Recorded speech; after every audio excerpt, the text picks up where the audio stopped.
بسم اللہ الرحمن الرحیم، الحمدللہ۔ ہمارا تفسیر جلالین کا سبق جاری و ساری ہے، اور ہم نے گزشتہ درس کے اندر ہاروت اور ماروت کے بارے میں پڑھا تھا کہ وہ کیا تھے، فرشتے تھے، جن تھے، یا وہ جو یہودی ان سے جادو سیکھتے تھے وہ کس طرح کا جادو سیکھتے تھے۔ ٹھیک ہے، بہرحال جادو سیکھنا، سکھانا اور کرنا، یہ سارا کا سارا کفر کے اندر آتا ہے۔ ٹھیک ہے، اور آگے پڑھتے ہیں۔ وَلَوْ أَنَّهُمْ آمَنُوا وَاتَّقُوا لَمَثُوبَةٌ مِّنْ عِندِ اللَّهِ خَيْرٌ لَوْ كَانُوا يَعْلَمُونَ۔ اگر وہ جانتے، اگر وہ یہودی آمنو ایمان لاتے، وَاتَّقُوا اور اللہ تعالیٰ سے ڈرتے، اللہ کے عذاب سے ڈرتے، لَمَثُوبَةٌ تو ان کے لیے ضرور ہوتا، ل یہ لو کا جواب ہے، تو ضرور ان کے لیے اللہ تعالیٰ کی جانب سے اچھا ٹھکانہ ہوتا یا حصہ ہوتا۔ لَمَثُوبَةٌ مِّنْ عِندِ اللَّهِ خیر، تو اللہ تعالیٰ کی پاس سے ان کے لیے اچھا ٹھکانہ ہوتا۔ مصوبت یعنی لوٹنے کی جگہ، جس کو ٹھکانہ بھی بولا جاتا ہے، جہاں اس کا معنی ثواب کر لو۔ لو کانوا یعلمون، اگر وہ جانتے، یعنی اگر وہ یہودی ایمان لے آتے، مسلمان ہو جاتے، حضور صلی اللہ علیہ وسلم کو نبی مان لیتے، تو ان کے لیے اللہ تعالیٰ کی جانب سے اچھا ثواب ہوتا۔ ٹھیک ہے، انہم،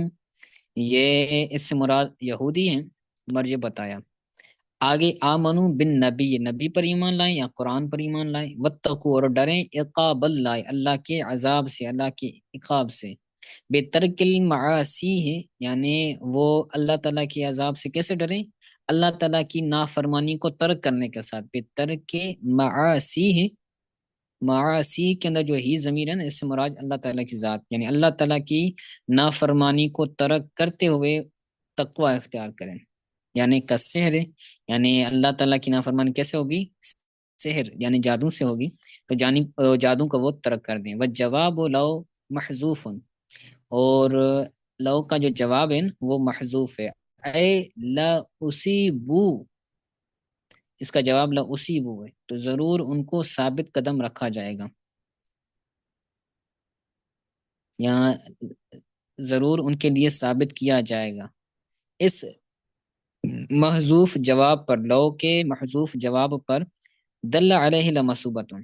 لمصوبتن کا جو کلمہ ہے نا،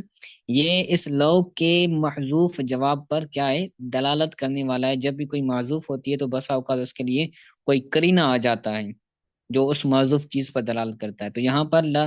اصیبو جو کہ لو کا جواب ہے وہ محذوف ہے، تو اس پر لمصوبتن یہ کیا ہے؟ دلالت کرتا ہے۔ لا اصیبو اس کا مطلب ہے ان کو ثواب دیا جائے گا، ضرور ان کو ثواب دیا جائے گا۔ لمصوبتم ثواب ہے، ثواب، وہو مبتدا، اور یہ مبتدا ہے، واللام فیہ للقسم، لا لو مصوبت کے اندر جو لام ہے نا وہ لام قسمیہ ہے۔ من عند اللہ خیر، یعنی اللہ تعالیٰ کی جانب سے اچھا، خبرہ یعنی یہ اس مبتدا کی خبر ہے، من عند اللہ خیر یہ اس مبتدا کی کیا ہے؟ خبر، لمصوبتن یہ مبتدا ہے اور اس کی یہ خبر ہے۔ وہ مما شرو بھی انفسہم، اس میں سے جس کے ذریعے ان کی جانوں نے، انہوں نے اپنی جانوں کو خریدا، شرو بھی انفسہم جس چیز کے ذریعے انہوں نے اپنی جانوں کو خریدا، یعنی اپنی جان کو بیچ کر انہوں نے جو چیز خریدی تو اس سے وہ چیز کیا ہے؟ بہتر ہے، یہ کیا ہے؟ مفضل منہ ہے۔ خیر مما شرو بھی انفسہم یعنی جس چیز کو ان کی جانوں کے بدلے میں انہوں نے خریدا، اس چیز سے وہ ثواب بہتر ہے اگر وہ جانے۔ انہ خیر لما آثروہ علیہ، یعنی وہ بہتر ہے اگر وہ اس پر ثروت اختیار کریں، یعنی اس کو پسند کریں۔ ٹھیک ہے، آگے ایک قصہ ہے یہودیوں کا ہی۔ حضور صلی اللہ علیہ وسلم کی توجہ چاہنے کے لیے صحابہ کرام حضور کی بارگاہ میں لفظ استعمال فرماتے تھے، یا رسول اللہ راعنا، اے محبوب، اے اللہ کے رسول ہماری رعایت فرمائے، یعنی ہم پر نظر شفقت فرمائے۔ تو یہودی اس کو بگاڑ کر راعینا بولتے تھے، ٹھیک ہے، اور ان کی زبان میں، ان کی لغت میں، ان کی قرات میں اس کی معنی بطور گالی کے استعمال ہوتی تھی، برائی کے استعمال ہوتی تھی۔ تو اللہ تعالیٰ نے صحابہ کرام کو حکم دیا کہ تم راعنا نہ بولو، اسی کا یہ بیان ہے۔ تو کہتے ہیں یا ایھا الذین آمنوا لا تقولوا راعنا، اے ایمان والو تم نہ کہو راعنا، تم راعنا کا لفظ نہ کہو، نبی نبی کریم صلی اللہ علیہ وسلم، وقول انظر، وقول انظرنا واسمعوا وللکافرین عذاب علیم، اور تم کہو، وقولو تم کہو، انظرنا اے محبوب ہم پر نظر فرمائے، انظرنا ہم پر نظر فرمائے، واسمعوا اور تم سنو، اور کافروں کے لیے دردناک عذاب ہے۔ اب رائنا کے بارے میں کہتے ہیں امر من مراعات، یہ مراعات کی میں سے ایک امر ہے، مروت کی وجہ سے کوئی کلمہ بولا جاتا ہے نا، تو یہ بھی اس مروت کے اعتبار سے رائنا کا کلمہ ہے جو کہ عرب کے اندر مشہور تھا، بولا جاتا تھا۔ وَكَانُوا يَقُولُونَ لَهُ ذَلِكَ، اور وہ صحابہ کرام حضور کی بارگاہ میں یہ الفاظ کہتے تھے، وَهِيَ بِلُغَةِ الْيَهُودِ سَبٌّ، اور یہ کلمہ راعنا یہ یہودیوں کی زبان میں سب من الرعونہ، تو جب راعنا رعونہ مصدر سے ہوتا تو یہ یہودیوں کی زبان میں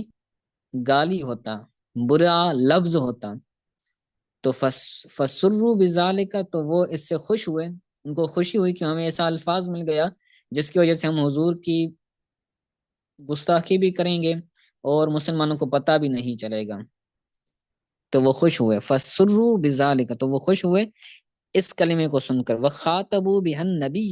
صلی اللہ علیہ وسلم، اور وہ نبی کریم صلی اللہ علیہ وسلم کو اس کلمے کے ساتھ، راعنا کلمے کے ساتھ مخاطب کرتے تھے، اور وہ اپنی ذہن کے اندر، اپنی اس منحوس ذہن کے اندر حضور صلی اللہ علیہ وسلم کی گستاخی اور آپس میں ہنستے تھے، مذاق کرتے تھے۔ وَنُهِيَ الْمُؤْمِنُونَ، تو اللہ تعالیٰ کی جانب سے، اللہ تعالیٰ تو حضور صلی اللہ علیہ وسلم کا ادب صحابہ کرام کو سکھانے والی ذات ہے، تو اللہ تعالیٰ نے اپنے محبوب کو کے ذریعے صحابہ کرام تک یہ حکم پہنچایا کہ تم یہ نہ کہو بلکہ انظر نہ کہو، تو فَنُهِيَ الْمُؤْمِنُونَ عَنْهَا، تو راعنا کہنے سے مومنوں کو منع کیا گیا، اور اس کی جگہ پر وقولو بدلہا، اس راعنا کے بدل پر، اس کی جگہ پر تم کہو انظرنا، یعنی انظر الینا، کہ ہماری طرف آپ نظر رحم فرمائیں، نظر شفقت فرمائیں، واسمعوا اور سنو، ما تؤمرون بھی، اور جو تمہیں اس کے ذریعے جو تمہیں حکم دیا جائے، سماع قبول، قبول کرنے والا سننا، یعنی سننے کے بعد تم اس کو قبول کرو، اس پر عمل کرو، صرف سننا نہیں ہے، سننا بھی ہے اور سننے کے بعد قبول بھی کرنا ہے اس کو، تو ایسا سننا سنو۔ اور کافروں کے لیے دردناک عذاب ہے، علیم بمعنی معلم، یعنی درد دینے والا، اور وہ دردناک عذاب کون سا ہے؟ جہنم کا، وہ نار، اور وہ جہنم کا عذاب ہے۔ تو اس سے ہم یہ بات اخذ کرتے ہیں، علماء کرام فرماتے ہیں، تو ہر وہ لفظ جس کے اندر دونوں احتمال ہو، ادب کا بھی احتمال ہو اور بے ادبی کا بھی احتمال ہو، تو ایسے الفاظ حضور صلی اللہ علیہ وسلم کے لیے بولنا یہ صحیح نہیں ہے، ایسے کلمات سے بچنا بہتر ہے۔ تو یہاں پر جو ہمارے لیے بولا جاتا ہے کہ نبی کریم صلی اللہ علیہ وسلم نے بکریاں چرائی ہیں، یا پھر اسی طرح کے دوسرے الفاظ چرواہا حضور صلی اللہ علیہ وسلم کے لیے بعض لوگ استعمال کرتے ہیں، تو علماء کرام منع فرماتے ہیں کہ حضور صلی اللہ علیہ وسلم کے لیے چرواہا استعمال کرنا یہ بے ادبی ہے، کیونکہ چرواہے کے اندر ایک ادب والا پہلو بھی ہے اور بے ادبی والا بھی ہے، تو اس سے بچنا چاہیے، حضور صلی اللہ علیہ وسلم کے لیے یہ الفاظ استعمال کرنا جائز نہیں۔ اگر کوئی بندہ بے ادبی کی نیت سے بولے گا تو وہ بندہ کافر ہو جائے گا، دار اسلام سے خارج ہو جائے گا۔ اور یہاں پر ہم جو کہتے ہیں یا رسول اللہ انظر حالنا، یا حبیب اللہ اسم قالنا، تو یہ جو ہمارا قول ہے یہ اس قرآن پاک کی آیت سے ثابت ہے، وقول انظرنا، اے محبوب، اے صحابہ کرام، تم کہو انظرنا، یا رسول اللہ ہم پر نظر رحم فرمائے، نظر شفقت فرمائے، تو ہم کہتے ہیں یا رسول اللہ انظر حالنا، یا حبیب اللہ اسم قالنا،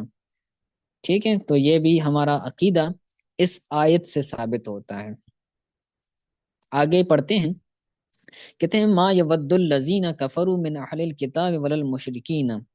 نہیں چاہیں گے، ما یود، ودت کہتے ہیں چاہت، نہیں چاہیں گے وہ لوگ جنہوں نے کفر کیا اہل کتاب میں سے، یعنی جو اہل کتاب ہیں، اہل کتاب میں سے جن لوگوں نے کفر کیا وہ لوگ نہیں چاہیں گے، ولل مشرکین، اور نہ ہی مشرکین چاہیں گے، نہ اہل کتاب میں سے جنہوں نے کفر کیا وہ چاہیں گے اور نہ ہی مشرکین چاہیں گے، کیا نہیں چاہیں گے، یہ بات نہیں چاہیں گے کہ ان ینزل علیکم من خیر من ربکم، کہ تمہارے رب کی جانب سے، پیچھے سے ترجمہ کریں گے، وہ ہرگز نہیں چاہیں گے کہ تمہارے رب کی جانب سے کوئی بھلائی تم پر نازل ہو، یعنی تم پر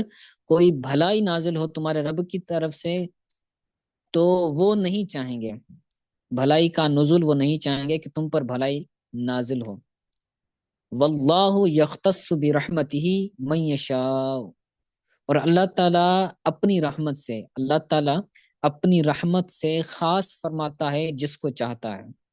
واللہ یختص برحمتہ من یشاء، اللہ تعالیٰ خاص فرماتا ہے اپنی رحمت سے جس کو چاہے، نبوت کے لیے، کہ اللہ تعالیٰ جس کو نبی بنانا چاہے اس کو بناتا ہے۔ واللہ ذو الفضل العظیم، اور اللہ تعالیٰ عظیم فضل والا ہے، ذو الفضل العظیم، فضل العظیم، اللہ تعالیٰ عظیم فضل والا ہے۔ اس کی تفسیر پڑھتے ہیں، اس وللمشرکین کے بعد نکلا من العرب، یعنی عرب میں جو مشرکین ہیں یا عرب کے اندر جو اہل کتاب ہیں وہ نہیں چاہیں گے۔ عطف علی اہل الکتاب، وللمشرکین کا عطف کیا گیا ہے اہل کتاب سے، اہل کتاب پر اس کا عطف کیا گیا ہے، وہ من للبیان، اور یہاں پر یہ جو من ہے نا یہ من بیانیہ ہے، ٹھیک ہے، کفروا اہل الکتاب، یہاں پر من بیانیہ ہے، بیان کرنے کے لیے آیا کہ کنوں نے کفر کیا، یعنی اہل کتاب میں سے جنہوں نے کفر کیا، تو لیل بیان، من بیان کے لیے، اور یہ اس کا مفعول بھی بنے گا مصدر بن کے یود فعل کا،